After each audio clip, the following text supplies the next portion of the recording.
Welcome to part 2 of answering track recruit questions. You should watch part 1, but this is the track related question section. Again, we're going to introduce ourselves. Hi, I'm Margaret. I'm a graduating senior. I do mid distance, so like 800, 1500. Now I'm a math major. Albert. I'm Albert. I am a graduating senior in the throws department, and I will be graduating with a major in computer science. Popcorn. I guess me. You. Cool. Yeah. Hi, I'm Liam. I'm a pole vaulter on the team. Right now I'm a junior, so I'll be a senior next year. I study electrical engineering and computer science and a little math. Maybe. We'll see if I take another class. Lucy. Hi, I'm Lucy. I'm also currently a junior, next year a senior. I do hurdles and jumps, specifically triple jump, and I also study electrical engineering and computer science. My name is Liana. I am also a junior. I'm a jumper, specifically a high jumper, and I study computer science. Yeah. Okay, on to our questions. First question, what's it like running in Boston? Okay, looks like I'm the only runner here, so I can answer. Okay, I've gone on one run at least, Margaret. I've ran across the bridge. And then walked. So there's 3 parts to that question. One is that it's a city, so a lot of people are concerned there aren't that many trails to run on, but I can tell you that Boston is probably like one of the best cities to be running in because there's so many trails along the Charles River. Like in high school, I had like 0 trails, and in Boston, I got to run next to like a beautiful river every single day. You can run to like this pond called Jamaica Pond, this other pond called Fresh Pond. You can run along battle docks and see all the warships and stuff. There's lots of cool places to run. It's cold, but some people are used to that. Some people are from Texas or California like me, and then you just get used to it, and you harden yourself to do that. And then finally, indoor versus outdoor. I never had an indoor season in high school, so I was worried about running on indoor track. I was like, what if I get dizzy? I actually end up loving indoor. It's like my favorite season because there's no difference in weather conditions, so you can pretty much rely on the fact that your performance each time is indicative of like whether or not you were mentally in it and prepared for the race. So I liked that aspect of it. So it's great. Conclusion. Can confirm indoors great. Indoors a lot of fun. Yeah. So the next question is, how was freshman year transition to college in terms of both academics and athletics?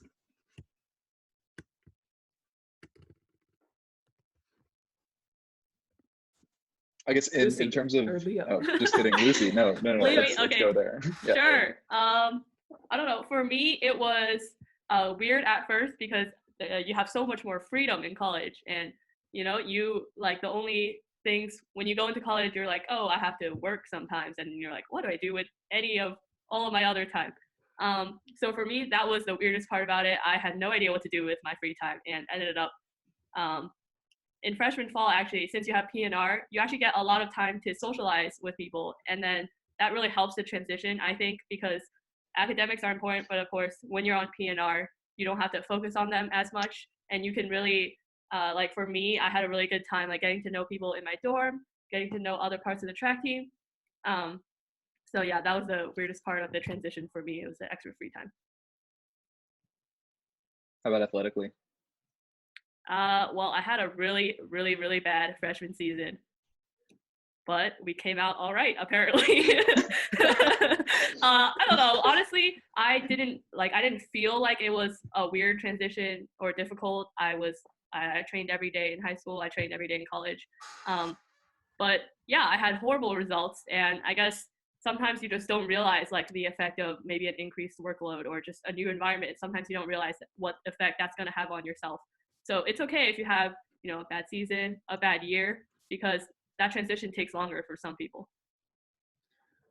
Yeah, freshman year is really hard. I would say that it's really rare for a freshman to just have an outstanding season and like improve immediately on their high school marks, because adjusting to college in general, no matter where you go, is going to take time. It's a total change in your lifestyle, in how you see yourself and what you're doing and how you're spending your time, and adjusting that does take a little bit of time. And so it takes people years to like really get that under themselves and improve on that. But I think it ends up working out. Yeah, I mean, similarly, well, going from high school to MIT academically was challenging. I didn't come from the most rigorous high school, so the step up in just the challenge of the classes took some adjusting. And the biggest thing athletically was adjusting to new coaches.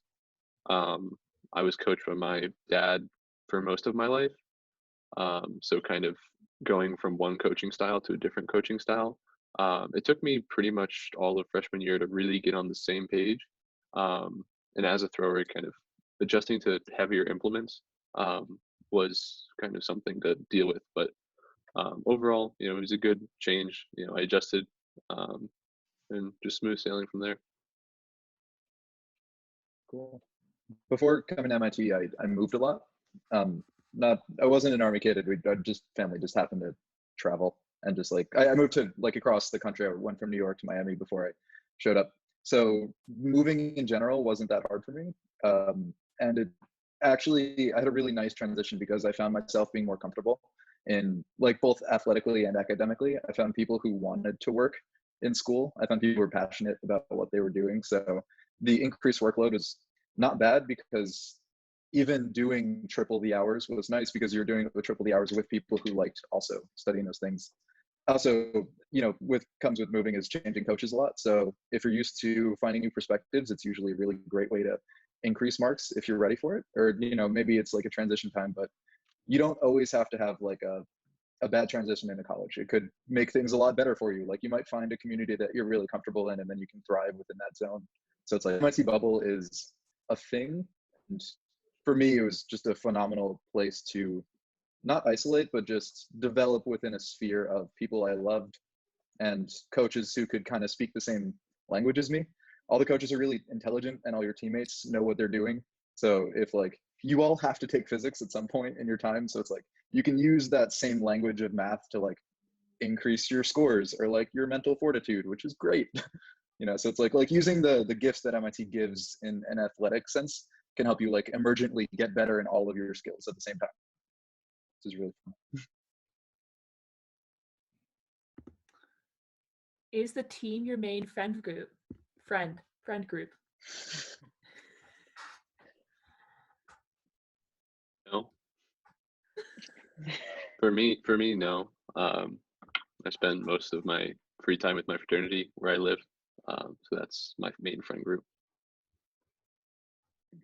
Yeah, I think one of the things freshman year I lived in Massey, which not a lot of people on the track team did, and so I definitely met like since I only do track, during the beginning part of the fall, I hung out a lot with like non-track people. I think I really appreciated not being like thrown into MIT 100% with the track team. I'm great friends with a lot of like everyone on the team, but I think I really appreciated having a solid friend group outside of the track team just because sometimes you want to break or like there's things you want to talk about that like can't necessarily just like throw at the people on the track team.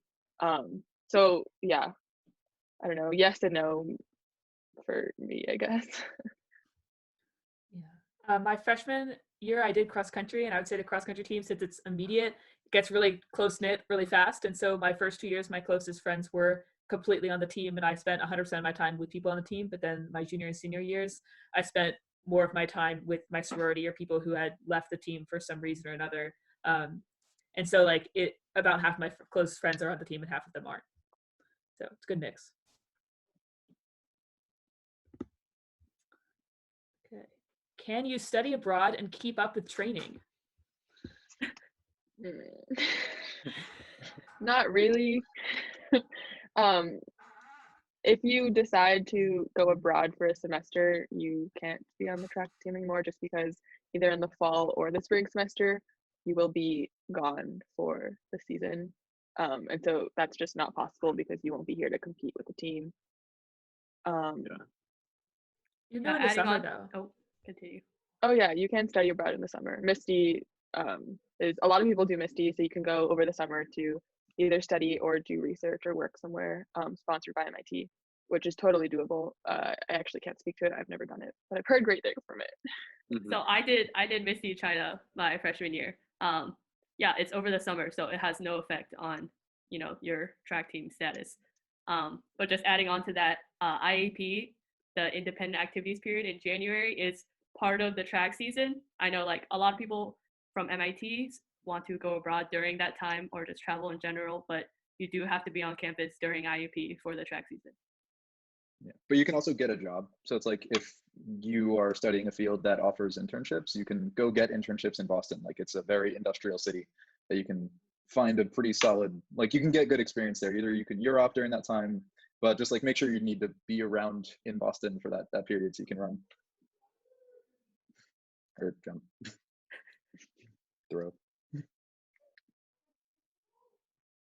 What are people who graduate from the team doing after undergrad? Are these numbers similar to non-athletes who graduate from MIT undergrad? I'm going to grad school. So I think I know 4 people on the team who are going to get PhDs after this. A couple are going to get their master's in engineering. A couple are going to work for tech companies. I know an alum who has his own startup.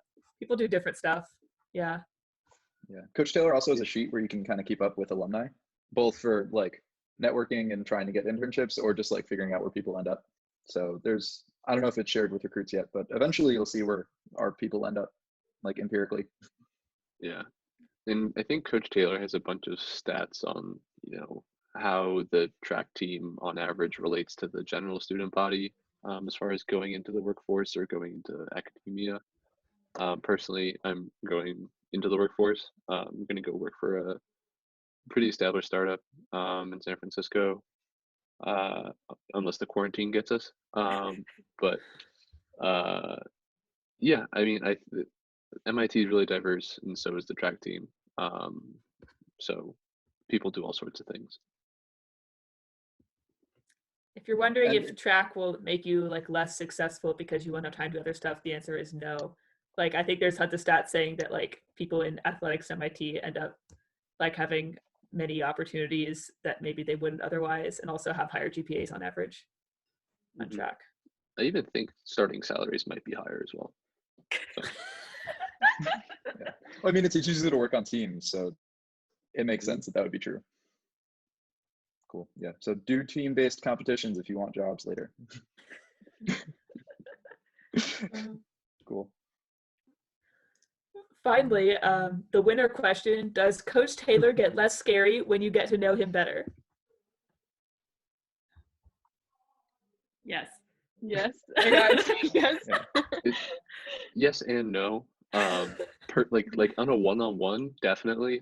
Like I've gone to him with like some personal, problems, and like he's, giving me really, really meaningful advice and guidance. I still constantly, look to try to impress him, and I when I hear him across the track, it does kind of spook me sometimes. But yeah, he's kind of a big teddy bear once you get to know him. No. I don't know if I would go that far. I think what helped me was realizing why I was afraid of him was that I A, cared what he thought, and B, I knew he would give it to me straight. He wouldn't hide behind platitudes or try and say things just so he would be liked. He would just tell it exactly like it is, no more, no less. And that can be a scary quality in a person, but I think it worked really well in terms of, how he ended up coaching me personally. Efficient.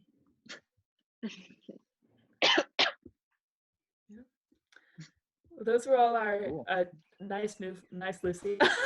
Yeah, Those were all was my sister. Yeah. Those are all the directly track related questions we have. If you haven't watched part 1 yet, you should go watch part 1. Don't forget to subscribe. Thanks for coming. You should come back to MIT Go Tech. Wait, also, woo! Also, there's a Zoom this Saturday, so you guys should all join that too, with the coaches. And And if you're if you have watching more this after questions. this Saturday, which is the 18th, I think. Yes. Yeah. Saturday the Yes. 18th. At 3 p.m. Eastern? Eastern Day Yeah. late time. Okay.